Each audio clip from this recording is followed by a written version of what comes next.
हेची दान देगा देवा तुझा विसर न भावा गुण गायीन आवडी हेची माझी सर्व जोडी न लगे मुक्ती संपदा न लगे मुक्ती धन संपदा संत संग देई सदा गुण गायीन आवडी हेची माझी सर्व जोडी तुका म्हणे गर्भवासी सुखे घालावे आम्हाशी गुण गायीन आवडी हेची माझी सर्व जोडी पांडुरंगा करू माझे दंडवत ज्यांचे धनवित्त पांडुरंग जयांचे केली स्मरण होय सगळे आपल्याचे अधिकरण तेची वंदन श्री जरण श्री गुरुचे ते नमस्कार येता हे चिदान देगा देवा तुझा विसर न भावा गुण गायीन आवडी हेची माझी सर्व जोडी विठोपार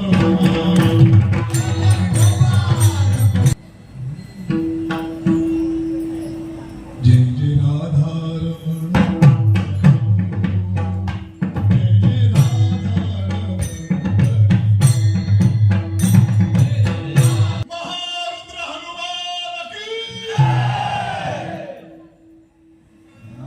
एक डोळ्याने जरी कमी दिसत असेल तरी दुसऱ्या डोळ्याने मला दिसतंय सगळी तोंड नाही बोलली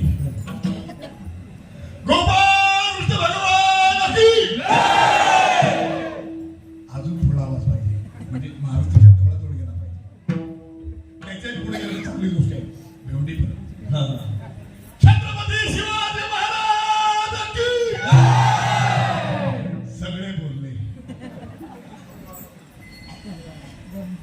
हेची दान देगा देवा तुझा विसर न भावा गुण गायीन आवडी हेची माझी सर्व जोडी प्रस्तुत कीर्तन सेविकेने येथे आपण जगतवंदने जगतमान्य श्री मानसी संतभूषण जगद्गुरु तुकाराम महाराज यांचा 4 चरणाचा अभंग आहे.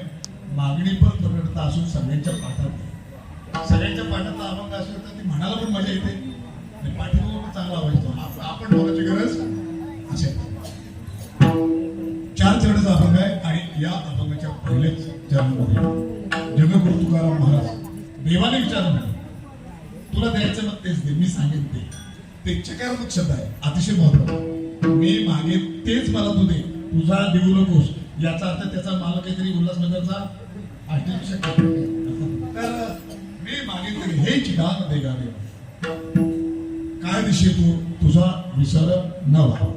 या पलीकडे संत मागत नाही त्याला कारण एकच आहे की शाश्वत पदार्थाचा नाश नाही आणि भौतिक पदार्थाचा नाश झाल्याशिवाय उपज येते नाशिले ते पुनरभी दिसे देखती काय येत दिसे म्हणजे याला शेणा पण नाही आणि याला बुंदा पण नाही मतलब पाण्यावरती आलेला बुडबुडा आपण पाहतो तो पाहता पाहता नष्ट होतो.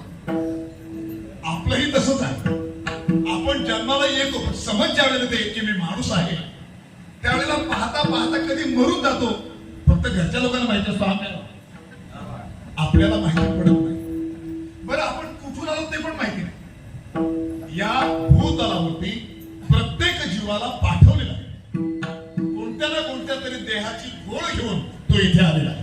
मग कदाचित तो माणूस असेल कदाचित तो स्त्री असेल कदाचित स्त्री आणि पुरुष यांच्या मधला असेल कदाचित पशु असेल पक्षी असेल उद्भिद आनंद स्वेद झाड यापैकी कोणी तो असेल कदाचित तो डोक्यामधली ऊस सुद्धा असेल सांगता येत नाही कोणीतरी तो असेल पण तो कशाला तरी पाठवलेला आहे. जास्त रक्त झाला गोचिड हो रक्त व्हायला कशाला तरी पाठवलेला आहे.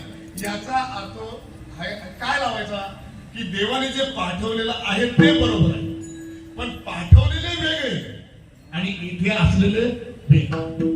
इथे जीव आहे या जीवाला वरती जायचं असेल तर असेच आपण ऐकत आलो की पुण्य जर असेल तर वरती जाता येते.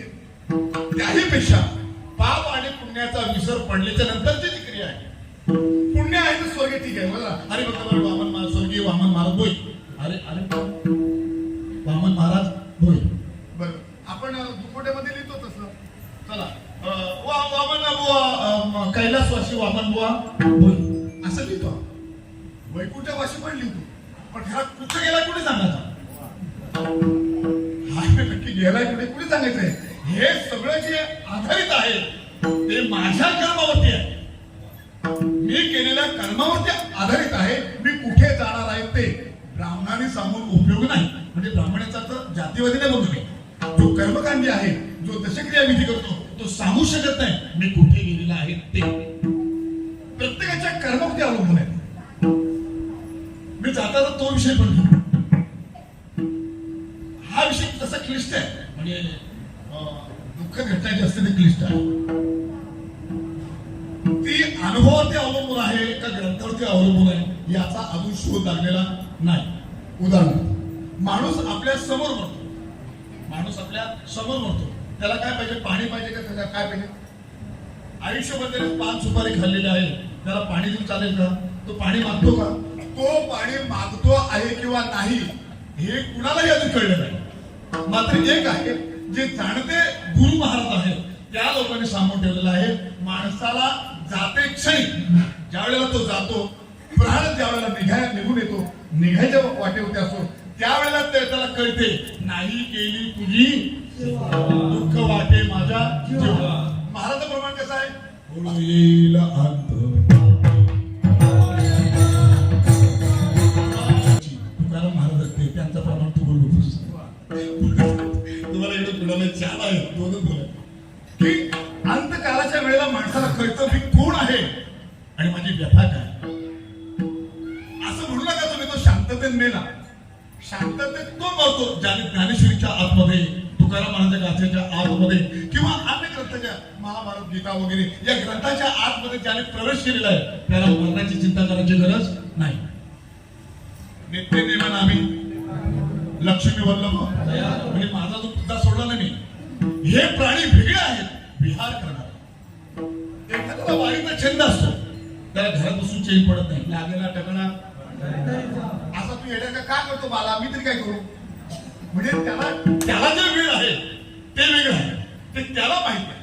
मात्र हे सगळे जे आहे, ही जी पारमार्थिक क्रिया जी करायची आहे किंवा चांगली क्रिया करायची आहे, सत्कर्म करायचे, कशा करता? आयुष्यभर केलेला कामाचा खराटोप त्याने कदाचित पैसा मिळेल त्याच्यातून वादच नाही. शिकायचं काय आहे? काय नाही, मी नॉन मॅट्रिक होतो, 2 वर्ष आणखी शिकलो, ग्रॅज्युएट झालो, मला चांगल्या प्रकारची नोकरी लागली, नोकरी करता करता रिटायर झालो, आम्हाला पैसा कमवला, पोरं सगळी फॉरेनला पाठवली, मी आता एकटाच घरात आहे. काय कमवलं मी? हे सगळं बरोबर पण आहे, त्याचा तो वाद नाही. पोटासाठी पैसा कमवायला पाहिजे, पण एक आहे प्रमाण सांगून जातो, पक्का लक्षात ठेवा, आपुले आपण करा. या जगामध्ये कोणीही कुणाचं नाही, कितीही कुणी दोन्ही घरच्यांनी लावला तरी बाबा तुझ्या देवाला नाही. तो आता जरी पाय पकडत असला तरी बायको त्याला आल्यावरती तो वेगळा झाल्याशिवाय कोण बोला बरोबर आहे. हा भ्रम आहे आपल्याकडे की हा माझा आहे तो माझा आहे, पण आमचे गुरुदेव शब्द वापरायचे ते आपुले आपण करा. आयुष्यामध्ये सगळ्या गोष्टी आपण शिकतो, त्याच्यातून वाढत नाही, सगळ्या गोष्टी शिकतो.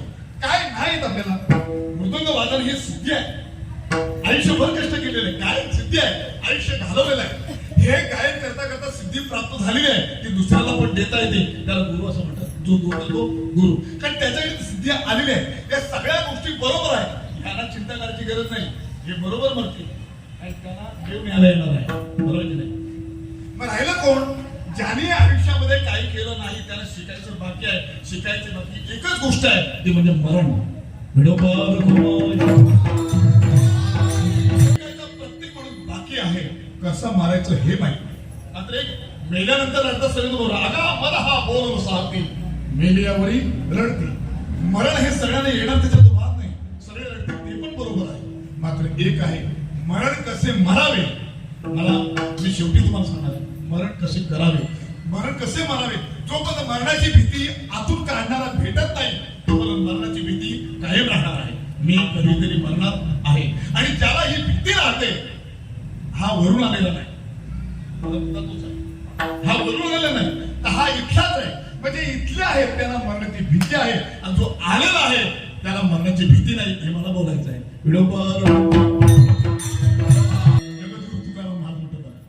म्हणजे निर्भीड आहे ज्याला मरणाचं ज्ञान आहे, ज्याला भौतिक पदार्थाचं ज्ञान आहे, ज्याला देवाचं ज्ञान आहे, ज्याला निजस्थानाचं ज्ञान आहे, तो छाती ठोकपणे बोलतो, एकंदर शिक्का, एकंदर शिक्का पाठविला इहलोका, आलो म्हणे तुला. कोण बोलणारे छाती ठोकपणे मी आले म्हणे. मी आलोय असा छाती ठोकपणे कुणीच बोलू शकत नाही. पाठवला मला हेही तो बोलू शकत नाही, कारण हा सगळा एकाच शेतातला राब आहे आणि त्या शेतात तो पुन्हा लावायचा, तोडून लावायचा. ही एवढीच क्रिया संभवते आपल्या जीवनामध्ये. मात्र एक आहे, जगद्गुरु तुकाराम महाराज म्हणतात की मरणाची भीती मुळीच नाही. आपुले मरण पाहिलेल्या, माझं मरण मी पाहिलेलं आहे. ज्याला मरणाचं ज्ञान आहे, भौतिक पदाचं ज्ञान आहे, जिथून आलाय त्याचं ज्ञान आहे, तो मरणाला घाबरेलच कशाला. आई तारुण्यामध्ये ज्यावेळेला पोरं लग्नासाठी नाचतात, एवढा मोठा जो बाबा आलो लग्न करीत नाही माझा, काय सांगा लग्न कर बाबा सांग. त्याच वयामध्ये माऊली ज्ञानेश्वर महाराज आपल्या बापाकडे समाधी मागतात. पांडुरंगाकडे समाधी मागतात. असे का? काय त्याला ज्ञान होते? त्याला कारण एकच आहे, विश्वची ऐसी किंबहुना चराचर, जो व्यापकत्वाला व्यापक झालेला आहे तो आला काय आणि तो गेला, काहीच फरक पडत नाही. आणि त्यामुळे घाबरतो ते आपण. 10 एकर जमीन घेतली, जवळ 100 तोला सोनं आहे दादा, बाबाचा पण पैसे, माझं पैसे, सगळं म्हणजे एवढे टाकून जाऊ कसा. हा भूत झाल्याशिवाय राहायचा, हा भूत झाल्याशिवाय राहणार नाही. आणि मग हा पलीकडे जाणार नाही, तिथंच कुठं तरी राहील. एक तर त्या ध्यानावरती, जास्त शेतीवरती, चांगला घर त्याच्या घरामध्ये. हा वरती जाणार नाही, घुटमळत राहील. पहिला सोडवायचा कसा काय याकरता करू तुला मी 13 तिकीट तर करायला फक्त सांगणार तुला, सांगतोय मी तुम्हाला आपण तू कसे आहे, मरण कसे आहे हे तुम्हाला सांगायचं आहे.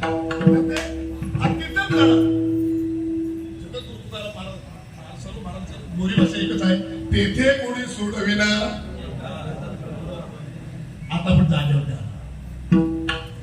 आता त्याच्यानंतर काय नाशिक काढा, गरुड पुराण काढा, त्याच्यामध्ये श्राद्ध विधी दिलेला आहे, त्याप्रमाणे चाललं तर मला तुम्हाला.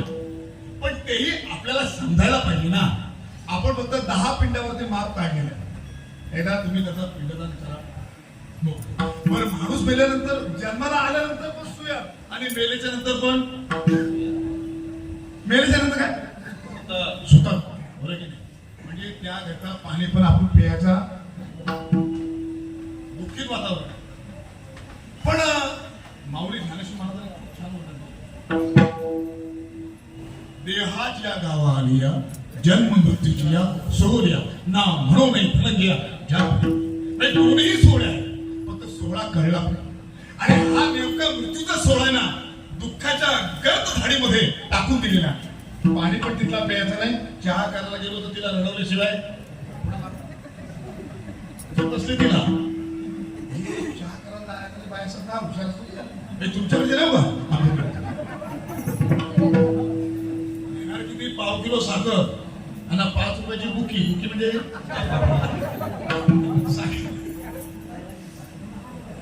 बुकी म्हणजे जुना शब्द, एक भांड्याचा गुण आणि एक भांड्याची बुकी. ते हे एवढं नाही ना, कांदा पावडर साखर नाही तसे तेवढी नेली का काय, त्याच्या पुढचा विधी काय. मग साखर ठेवली का विधी एकच,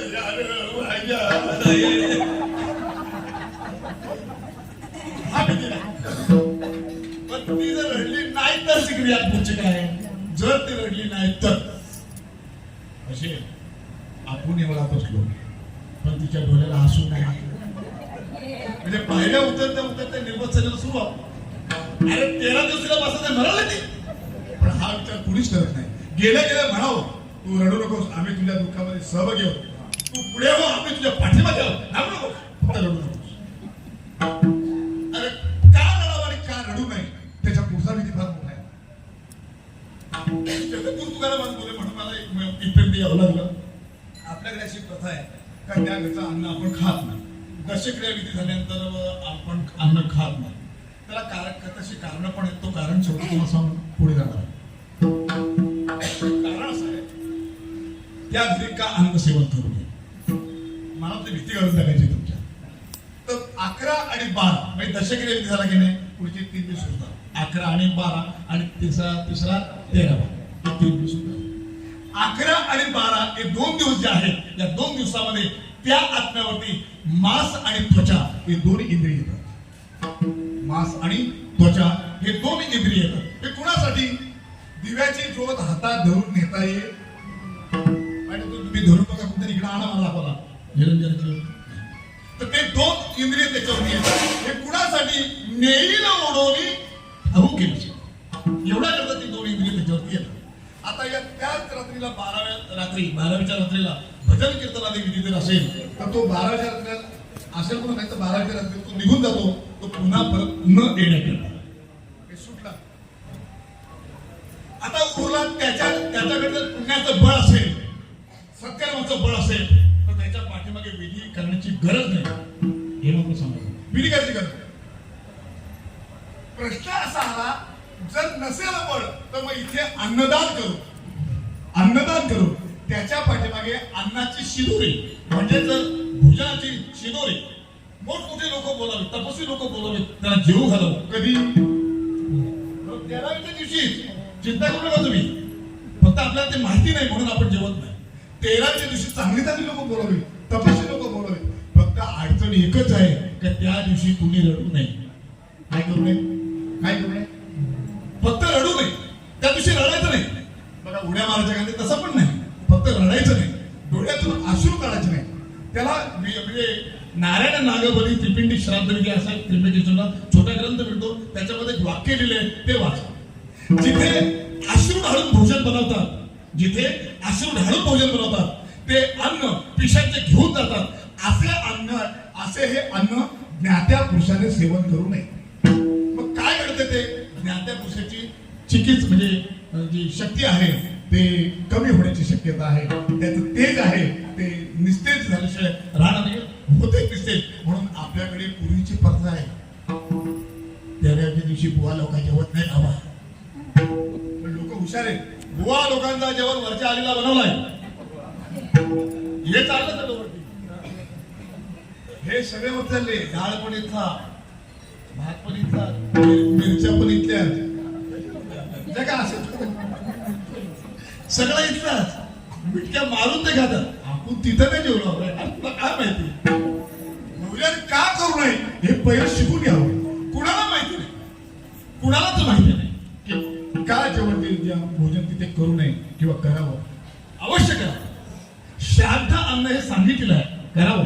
पण त्याच्या पाठीमागची अडचण अशी आहे की त्या दिवशी कोणी रडू नये. तुम्ही असं मानू नका रडतो तर लोक चांगलं म्हणते, नाही लोक मोठं म्हणते. नाही, तसं नाही. जो गेलाय त्याच्यासाठी हे अन्नदानाचं पुण्य आहे. त्याच्यासाठी हे अन्नदानाचं पुण्य आहे. आणि ते हसत मुखानं व्हावं. कधी? दान करताना हसत मुखचारी असावी. तो जर बोलला द्या ना 100 रुपये शेण मला, तर देऊन टाका. कारण 10 रुपयाने तो जर त्याचं मागणं असेल तर 100 रुपये जरूर द्या तुम्ही. तुम्हाला कुठेतरी 200 रुपये जरूर मिळतील.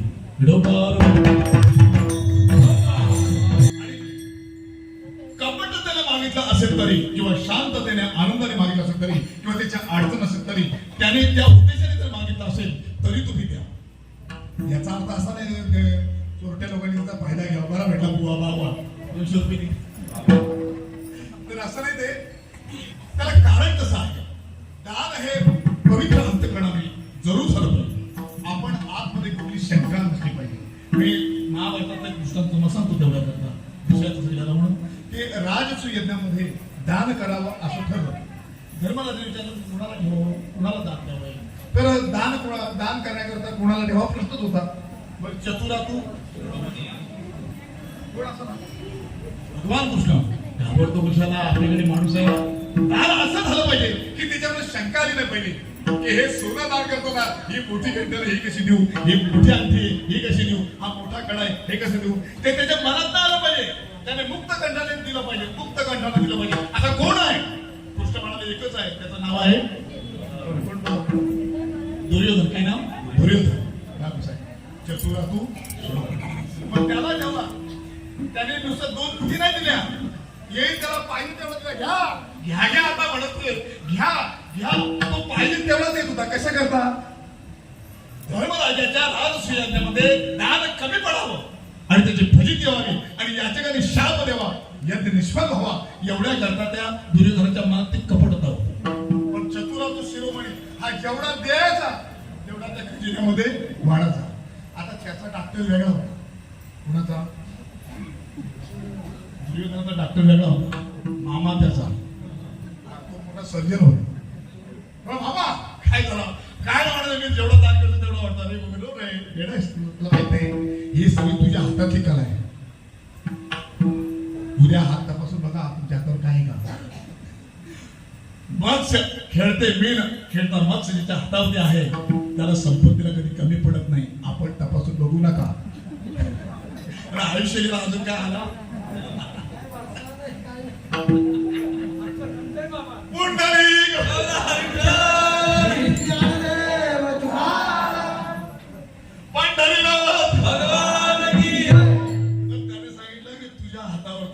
मत्स्य आहे. मग काय करू मामा? काय नाही, फक्त दिव्यावरती हात ठेव, झाडून टाक. मामाने मासा जाळला का दुर्योधन जाळला? दुर्योधन जाळला, कारण तो तेवढ्याच करता आला होता. तुम्ही काय मला देऊ नका, पण तुमचा काटा काढल्याशिवाय तुला मागायला होता आला. तो त्या माशांचा सत्यानाश करण्यात आला होता आणि हळूहळू हळू त्याच्याकडे पाप पण करून घेतले, त्याला निर्धन पण बनवले. या कारणास्तव त्याचं कारण आहे तो कपट. कपट घेऊन आला होता म्हणजे कुऱ्हाडीचा दांडा. याप्रमाणे माणसाच्या जीवनामध्ये सुखदुःखाच्या लाटांवरती तो तरंगत असतो, प्रवास करत असतो आणि या प्रवासामध्ये संध्याकाळ कधी होते आयुष्याची हे त्याला कळत नाही. मग संध्याकाळ होण्याच्या अगोदर उदय आणि अस्त याच्या मध्य काळात, याचा मध्य भाग जो आहे, मध्य काळ जो आहे, मध्यान्ह जो आहे, या मध्यान्ह काळामध्ये काही चांगलं करता आलं तर सोडून पहा.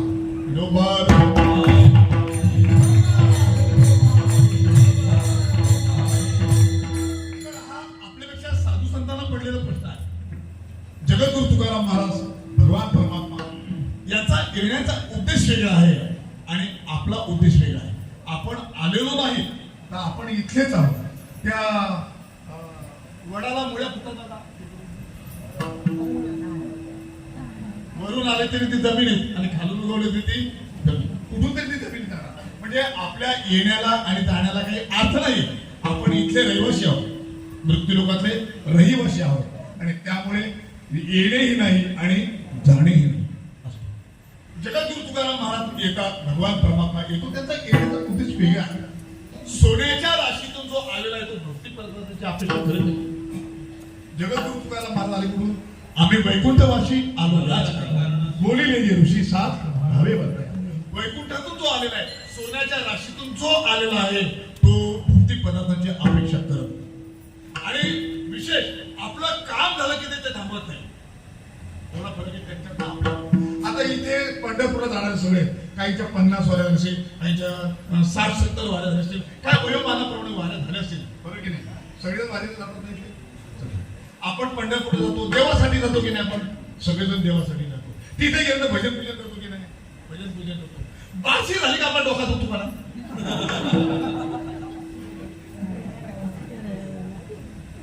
गेलो कुठे?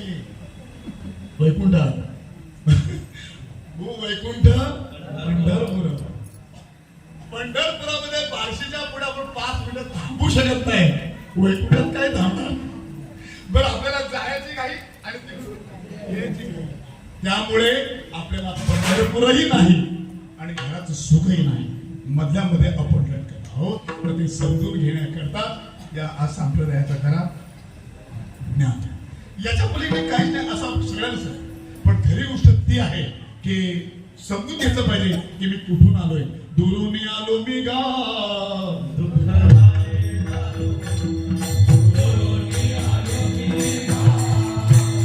महाराज म्हणतो मी दुरून आलो. दुरून आलो मी गा.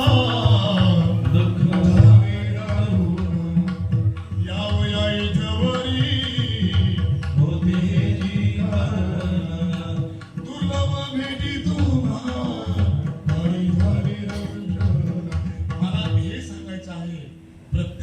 वंशात दुरून आलेला आहे ते पण. आणि आपण जगद्गुरु तुकाराम महाराज जे स्थानातून आले आणि आपण 84,99,999 एक कोटी एवढे लांबून आलेलो आहोत. तर याकरता तुकाराम महाराज म्हणाले मला खूप दुःख आहे. आपल्या मुखामध्ये हा अभंग पण आपण घेऊ शकतो, त्यांच्या बाजूने पण आपण बोलू शकतो.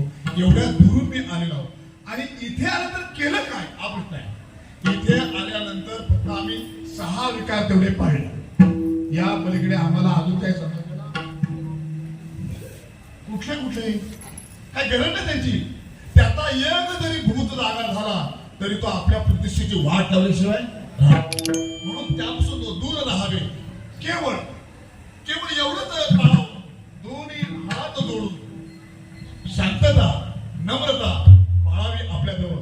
नम्र झाला भूता तेने घोटी द्यायला. मी तुम्हाला बोलतोय म्हणून नाही. जे जे भेटे भूत ते माने भगवंत.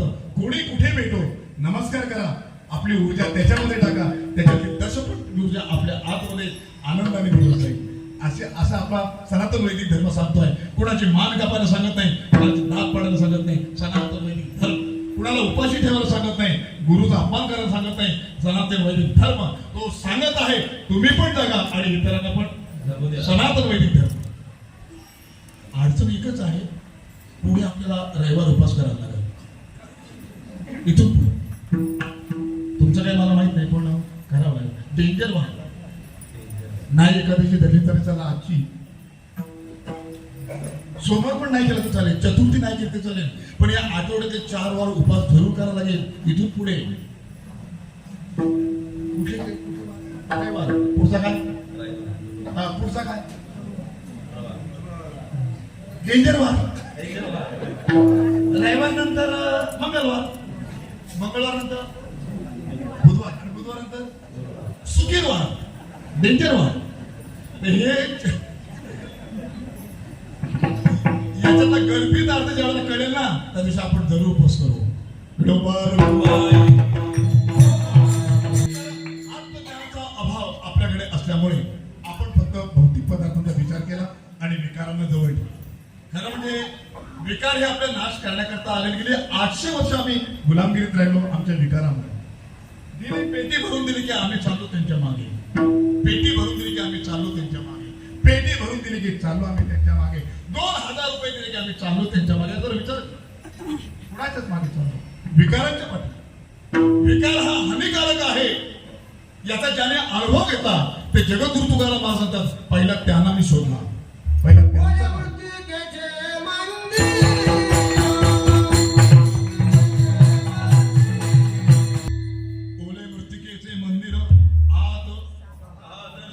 याचा नका गुरु अंगीकार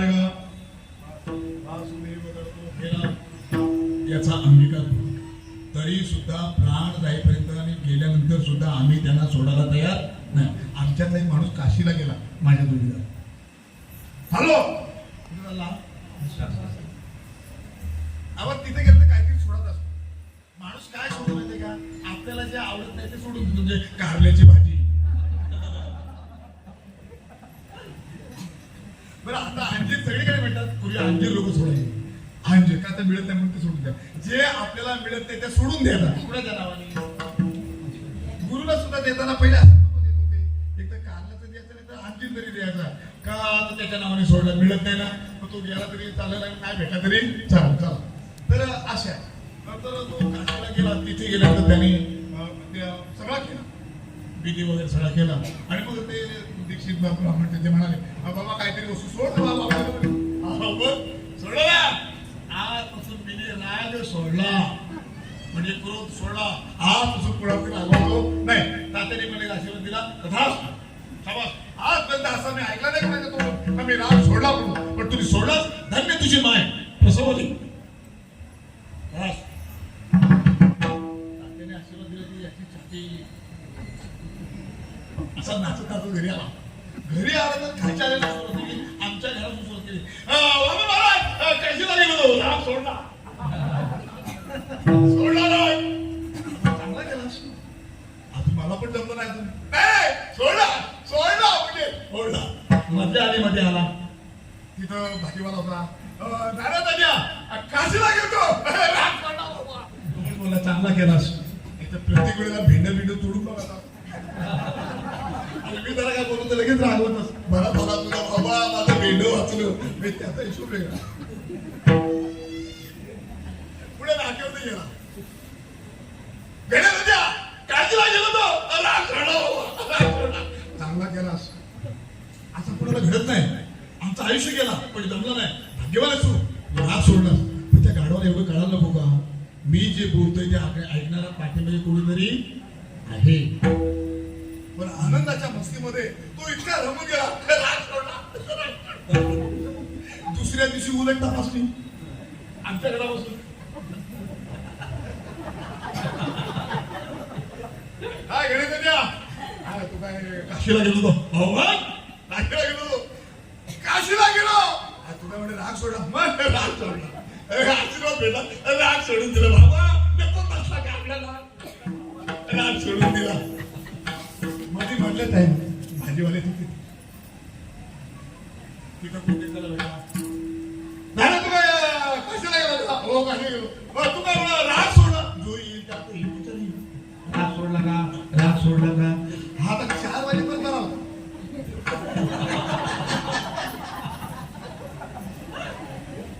कसा 4चा काटा पलीकडे गेला. हा नाक्यावरती काय नाल्यानंतर तुम्हाला काशीला गेला ना. मुस्कान पुढे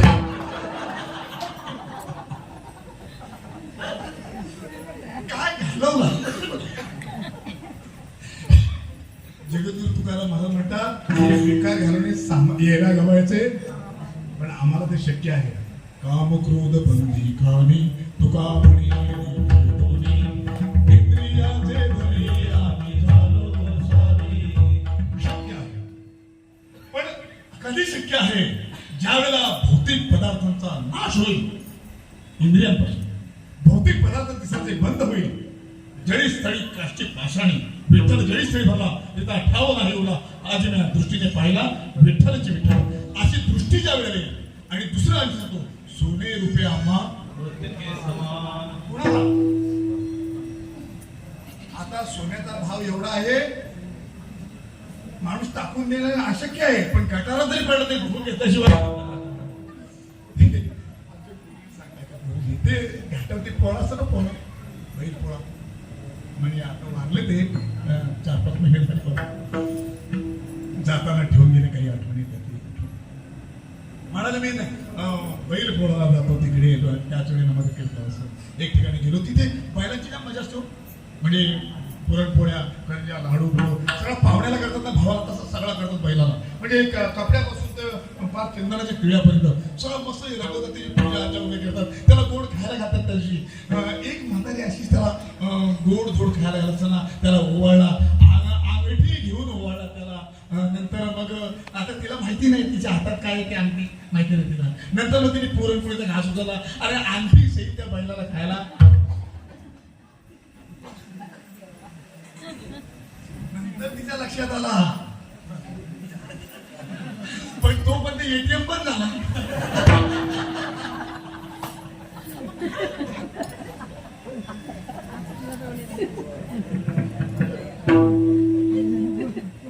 बरं हा तिला एकट्याला माहिती आहे.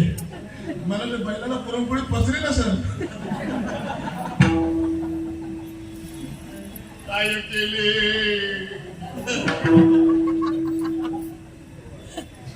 रात्रभर म्हातारी झोपली नाही. जागी राहिली. एक तिकडेच बघत होती.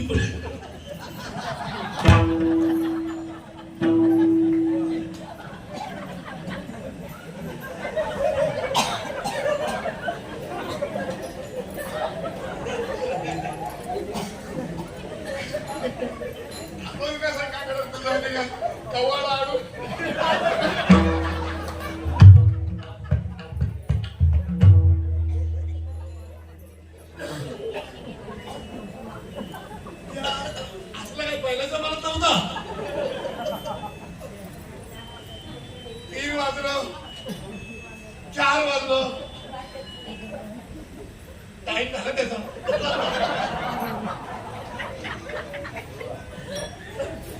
त्याला जेवढा काही टाकायचा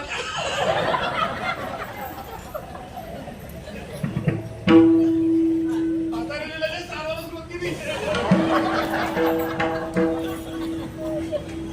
इतका बारीक सारवला वर्गातून बोलायला आमची आई सुधारली. पाणी पण नाही येतात सारवला पाणी. अरे काय तू बघ ऐकलं बघ सकाळी उठल्या उठल्या अजून कोण उठला नाही. अगोदर आमची आई उठली आपली आणि सारवायला सुरुवात केली.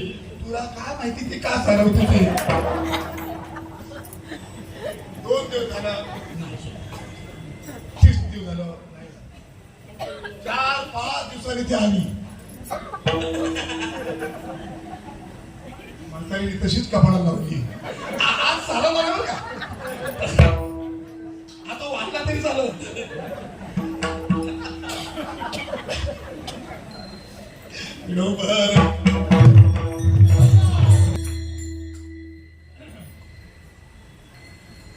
किमती वस्तू आहे म्हणून तिने वाट पाहिली.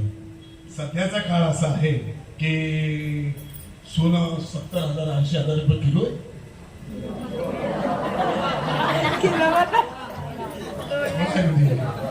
एवढा मला विसर पडला बघा. 70,000 रुपये.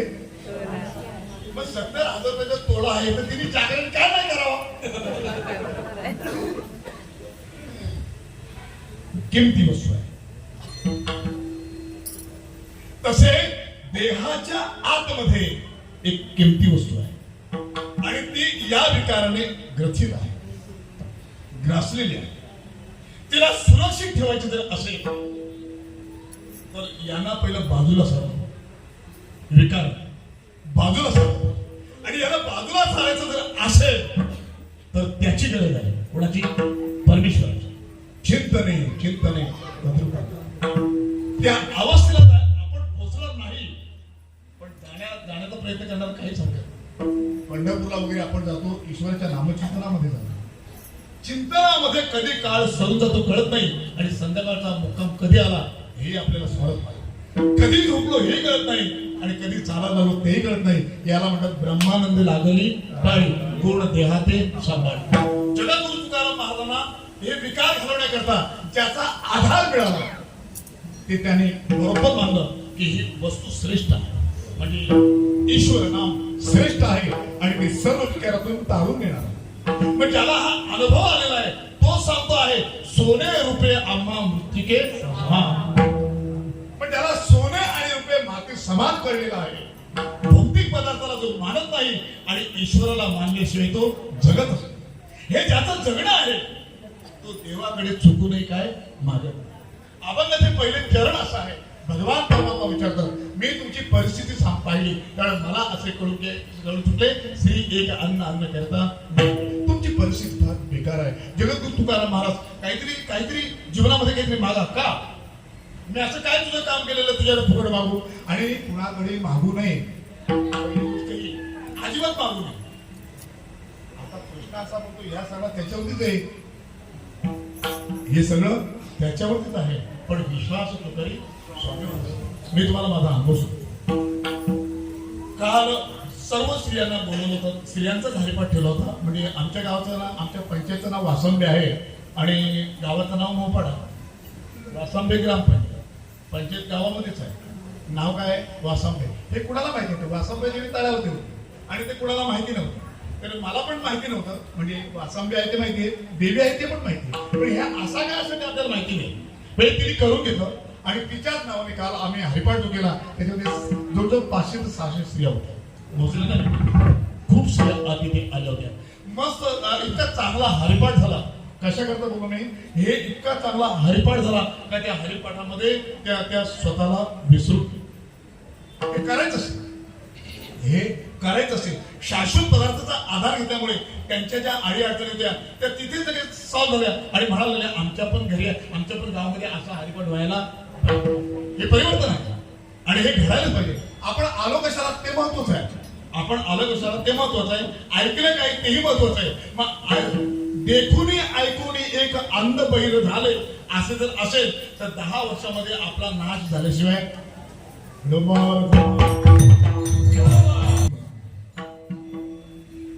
सांगत आहेत की जगातील प्रत्येक वस्तू ही अवर्णनीय आहे. देवाला मागत असताना देवाकडे मागत नाहीत, तर ते म्हणत आहेत, भगवान परमात्मा म्हणतात की तुम्ही काहीतरी मागा. जगद्गुरु तुकाराम महाराज म्हणाले, मला माहित आहे काय मागायचं ते, तू सांगू नकोस. अरे पण परिस्थिती बेकार आहे ना, गरिबीची आहे ना, दारिद्र्य तुझ्या घरात आहे. 18 दारिद्र्य त्याच्या पलीकडे असलं तरी चालेल, पण मी तुझ्याकडे. पण का काही न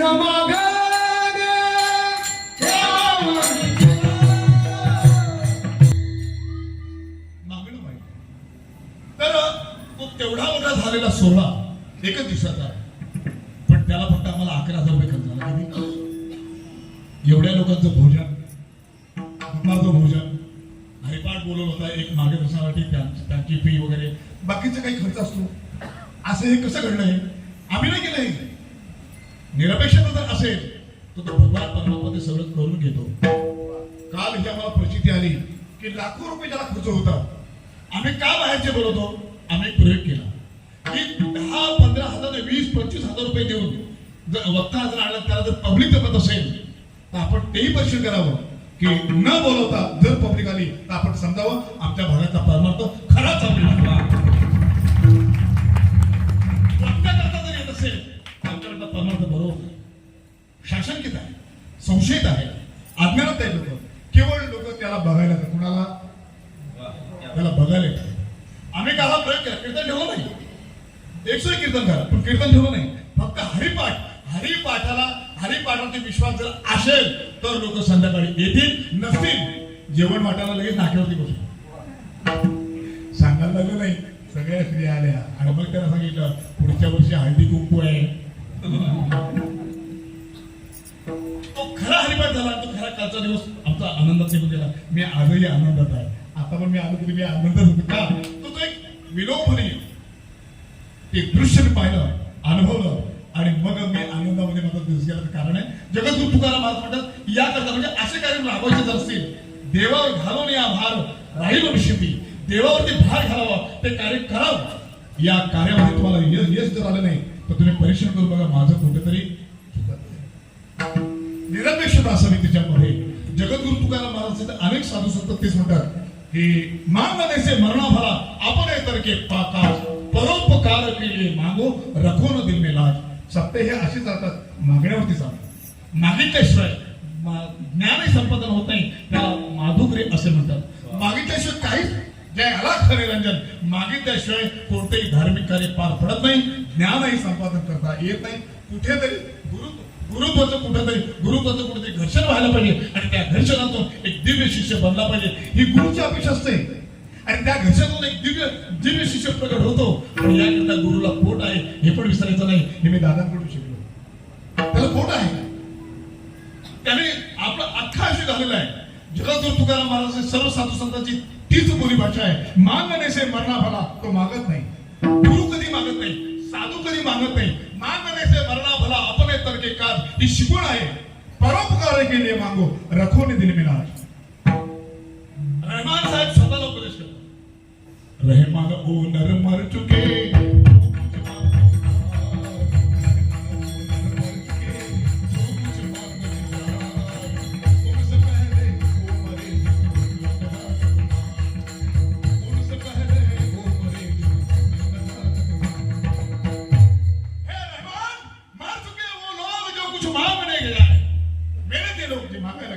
पण त्यांच्या अगोदर ते मेले जे असून देत नाही.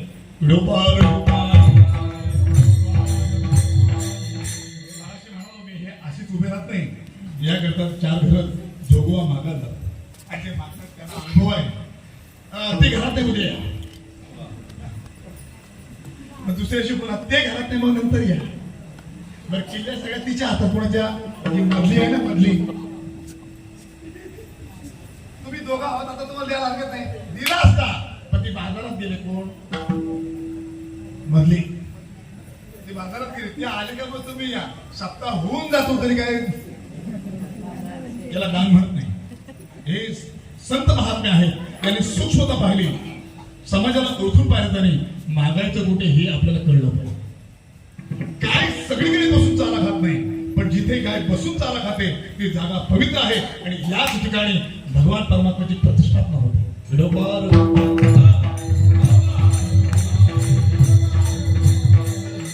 जगद्गुरु तुकाराम महाराज म्हणतात, मी तू समजतो तसं माझं नाही चाललेलं. काय खातो आम्ही कसं सांगायचं तुला, कसं सांगू, कैसे लागत नेणू मी कसं सांगू तुला. मी रोज जे खातो आहे ते खाणं माझं वेगळं आहे आणि पदार्थ माझं वेगळं आहे. तुका म्हणे खातो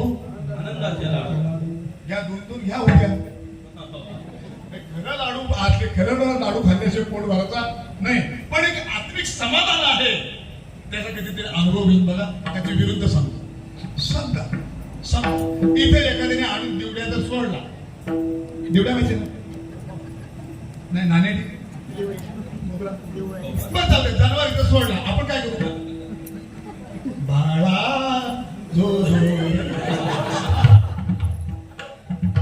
तू घरी पण देईल मी आला चालला तुझा भेटला होता. एक 96 महापूर आला आमच्या घरी, त्यामध्ये बरीचशी माणसं आधी भिजलेल्या कोंबडीसारखी झाडावरून पडून पाण्यामध्ये वाहून गेली माणसं. काही उरली होती ते आमच्याकडे, काही म्हणजे काही ते लोक समाजसेवी त्यांनी बाहेर फिरत लागले आणि पाहणाऱ्या लोकांना शॉक बसला. चांगलं ते जगणं हे त्याच्या गेलेलं चांगलं असं सगळे म्हणत होते, पण ते महाभारत कोण गेला नाही. म्हणत होते कशाला जगायचं म्हणत होते, पण कोण गेला नाही.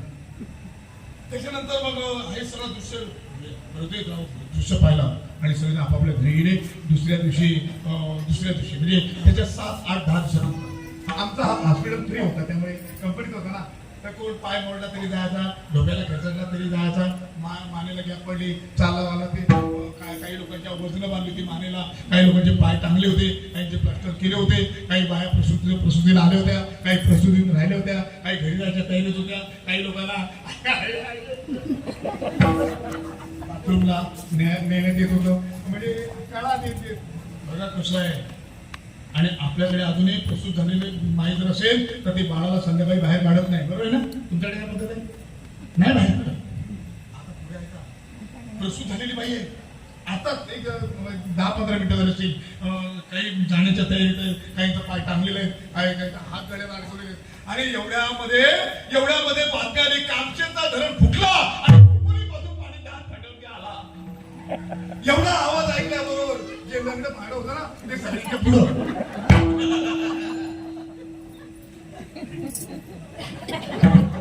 सगळ्यांनी पुढे बाय ताण्याला घेऊन सगळी लोक पुढे पडायला डोंगरावरती. आम्ही होतो 4 लोक हॉस्पिटलच्या जवळ, सगळ्यांच्या कड्या लावल्या, जे मी घरं उठली होती त्यांच्या कड्या लावल्या. त्यात म्हणजे विरोधी होता तो पण आमच्या बरोबर होता, त्यांनी पण सुरुवात केली. आम्ही सगळे कड्या उभे लावल्या आणि लोकांची गंमत बघतो. झाडं कमी एवढी माणसं होती. कशा करता येईल त्याला कारण एकच आहे, माणूस जेवढा स्वतः घाबरत आहे, स्वतःचा विचार जेवढा करणार आहे तेवढा दुसऱ्याचा विचार स्वतः मी जगलो पाहिजे. मला हे सांगायचं आहे, जगद्गुरु तुकाराम महाराजांनी अभंगाच्या पहिल्या चरणामध्ये तो विचार स्पष्टपणे सांगितला की तुला जे द्यायचं आहे ते मी सांगतो, ते मला दे, तुझं दे.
चकार तुझं काय देव हेची दान देगा देवा तुझा विसर न व्हावा तुझा विसर होऊ नये याचा पूर्णपणे जगद्गुरु तुकाराम महाराजांनी अनुभव घेतला. आता विसर होऊ नये म्हणजे जगद्गुरु तुकाराम महाराज काहीतरी प्राप्त आहे. एरवी माणसाचे संकट नेहमी येतात तशी साधू संतांचे पण येतात तरी पण ते म्हणत असतात तरी आकाशवर पडो ब्रह्मगोल भंगला जाई, वडवानळ त्रिभुवन सुखाई, तरी मी तुझी वाट पाहिला विठोबा, नगरी अनेकांचा पासी, नगरी अनेकांचा अडचणी आपल्याला जशा आहेत त्या तशा पण आहेत पण न करी अनेकांचा पाणी. श्रद्धा आणि अंधश्रद्धा यांच्या बांधावर चालणारा हा अभंग आहे की न करी अनेकांचा पांढरा. आपल्याला जरा असा कधी खूट झाला आपण लगेच शेजाऱ्यांच्या कानात लागतो. एवढी वर्ष झाली आमच्या घरामध्ये पाळणा नाही, करत नाही, ह्या असा झाला तो तसा झाला तो तसा आहे आणि हा असं व्हायला कारण काय? असं व्हायला कारण काहीच नाही. तुका म्हणे शोधून पाहा, तुम्ही शोधून पहा, याला कारण काहीच नाही. याला कारण आहे प्रत्येकाचा स्वभाव. मी कितीतरी कुटुंबाशी पाहिले की ज्यांच्या घरामध्ये नित्य हरिपाठ चाललेला आहे आणि सगळी लोक एका तालावरती हरिपाठ करत आहेत. मला सांगायचं घरात कुठे येतील कशाला? काय कोला बांधायची गरज आहे, काय लिंबू बांधायची गरज आहे? सगळे लोक जर देवाचं स्मरण करत असेल, चिंतन करत असेल तर काही बांधायची गरज नाही. हा आपला मुंबईमधला अनुभव आहे. जेवढी मुंबईमध्ये लोक आता परमार्थाला लागले तेवढी गावाकडची कमी पडत नाही असा आमचा अनुभव आहे. काय म्हणजे काय लिंबू पण बांधायची गरज नाही. कोला माहिती ना मला, नाही तर उद्या घेऊन यायला. काही बांधायची गरज नाही. कुणाच्या मंत्रामध्ये सामर्थ्य आहे, त्यांच्या मंत्रामध्ये सामर्थ्य जर असतं तर आपल्याकडनं त्यांनी 10 रुपये घेतले नसते. 10 रुपये घेतले नसते. इथे कोण असे तो सोडून होतो. मंत्रामध्ये पावर आहे नाही असं नाही, पण सिद्ध पुरुषाच्या मंत्रामध्ये पावर आहे. जा तुझं कल्याण होईल तर कल्याण होणार. पावर आहे. म्हणजे आमचे गुरुजी दृष्टांत सांगतात की जगद्गुरु तुकाराम महाराजांनी जे देवाला सांगितलेलं आहे की तुका म्हणे तुझी न लगे दसोडी परी आहे आवडी भजनाची. भजनाच्या भजन करण्यामध्ये आहेत अक्षर. या अक्षरांच्या मध्ये इतकी पावर आहे. एका अक्षरामध्ये आहे माझा रमाकांत. आणि याचा अनुभव त्याला आला असल्यामुळे ते म्हणाले राम अक्षरामध्ये एवढी पावर आहे, एवढी शक्ती आहे की राम म्हणता रामचंद्र. मग अशी जर क्रिया आहे तर मी भूत बनायला मागे येऊ कशाला? मी भूत बनायला मागे येऊ कशाला? तुझ्याकडचे भौतिक पदार्थ मागणे म्हणजे तुला विसर नाही. नको ना असं करू, असं करू नका. शेवटचा दृष्टांत सांगतो आणि सेवा सांगतो.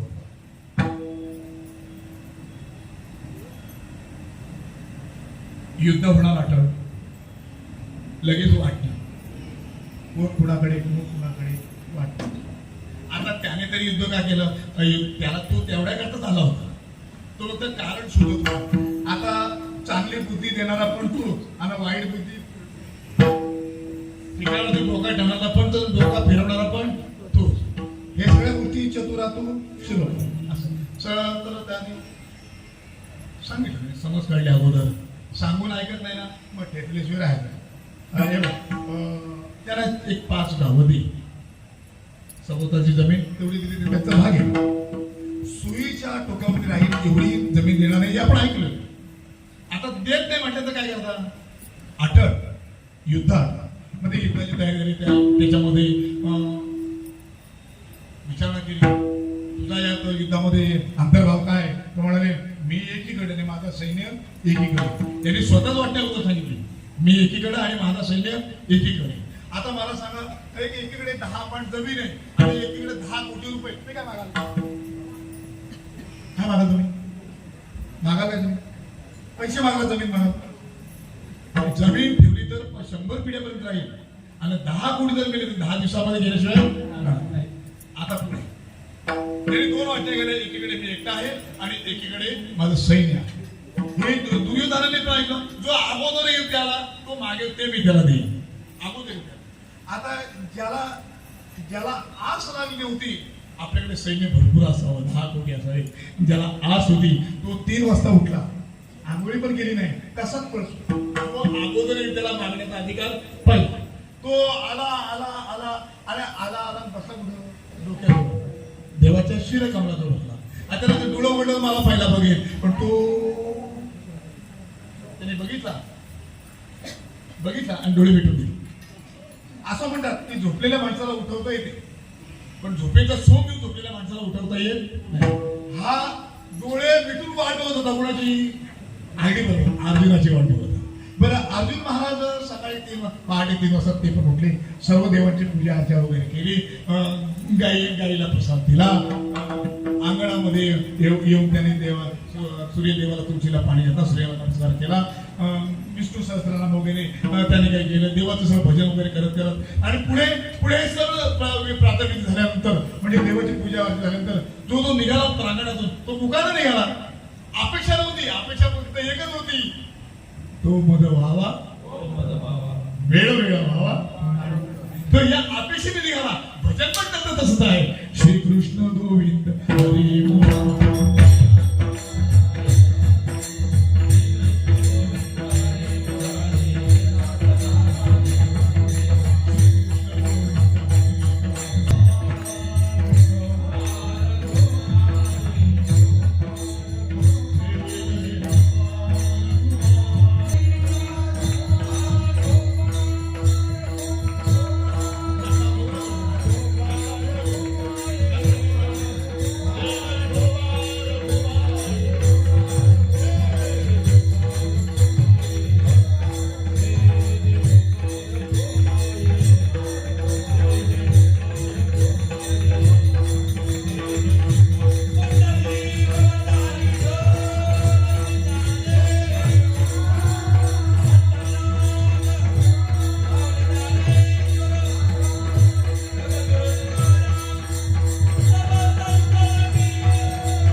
देवाच्या प्रसादामध्ये आले. शयन कक्षाकडे जात असताना मुखामध्ये अंतकणामध्ये एकच ध्यास, कधी त्या पांडुरंगाला श्रीकृष्णाला मनात काहीच होत. मनात म्हणजे देव जोपर्यंत बोलत नाही तोपर्यंत मनामध्ये कुठली अपेक्षा नाही, इच्छा नाही, आकांक्षा नाही, काहीच नाही. भजन करत करत भक्त कुठे पोहोचवत भक्त पोचतो देवाच्या पायाजवळ. अर्जुन आले, नतमस्तक झाले, दोन्ही चरण हातात पकडले, साष्ट नयनाने नमस्कार केला. देवा, तुला पाहिला आणि मला आनंद पोचला. कसं सांगू त्याला, तुझं दर्शन दुर्लभ आहे, पण आज मी तुला डोळ्यात पाहतोय. डोळे भरून या पाहिन तुझे मुख, डोळे भरून चरण स्पर्श. भगवान परमात्मा अर्जुना तू कधी आलास? किती आनंदाने उच्चार शब्द. अर्जुना तू कधी आलास? लगेच शब्द आला, अरे त्याच्या अगोदर मी आलाय. बरोबर प्रेमाच्या विरोधात क्रोध, म्हणून त्याचं नाव दुर्योधन. अरे पण मी अर्जुनाला अगोदर पाहिला ना, त्याच्या अगोदर मी आलोय. अरे पण त्याला मी अगोदर बघितलं ना, बघितलं असेल त्याच्या अगोदर मी आलोय. इथे तुझं नको, तुका म्हणे असो तुझे तुझे तुझं नको. बघा भगवान परमात्मा दुर्योधनाला काय देतो. ठीक आहे, माग तुला काय मागायचं म्हणून तुकाराम मला म्हणतात तुझा नको.